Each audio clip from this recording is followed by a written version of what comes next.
सभेमध्ये आज हा पार्किंगचा विषय आलेला होता आणि हा विषय आम्ही स्थगित करण्यास सांगितलं.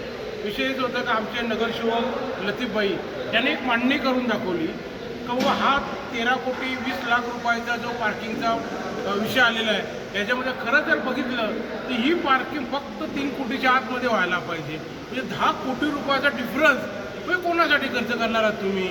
कुठे पैसे चालले ते? याच्यासाठी आम्ही सांगितलं हा विषय स्थगित ठेवा. आम्हाला पूर्णतः माहिती पाहिजे का जर इन्स्ट्रुमेंट बनवणारे जर आपले अधिकारी असतील 10-15% मी म्हटलं ठीक आहे प्रत्येक गोष्टीला, परंतु जर 200-300% जर वाढवून देत असेल तुम्ही याचा अर्थ भ्रष्टाचाराला तुम्ही वाव देता.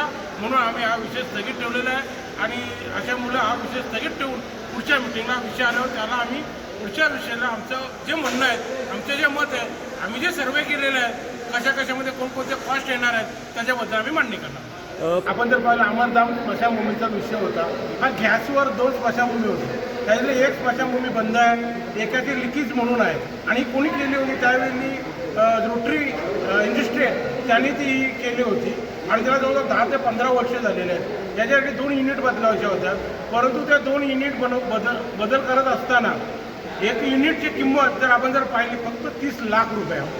30 लाख रुपयामध्ये एक युनिट बनला जातो आहे आणि असंच सेम त्यांनी आमचे नगरसेवक लतीफ आहेत त्यांनी जर सांगितलं का सेम कोलीवाड्यामध्ये गॅसची लाईन बसवलं 30 लाख रुपये खर्च झालेला आहे आणि तो रिलायन्स इंडस्ट्री करायला तयार आहे.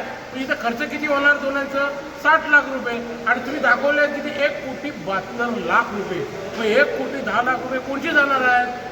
हे नागरिकांचे पैसे जाणार आहेत, टॅक्समध्ये भरतात त्या नागरिकांचे पैसे जाणार आहेत. म्हणून मी यांना विरोध दाखवला का अशा पद्धतीने जर भ्रष्टाचार तुम्ही करत असाल एक कामामध्ये एक विषयामध्ये करोडो रुपये जर तुम्ही करत असाल तर याला आमचं 100% नामंजूर असेल. विषय जरी चांगला असलं स्मशानभूमी दुरुस्ती व्हावी, स्मशानभूमी अत्याधुनिक व्हावी हे आम्हाला सपोर्ट आहे, परंतु आता भ्रष्टाचाराला आम्ही कधीही सहकार्य करणार नाही. त्याच्यामुळे आम्ही विरोध केलेला.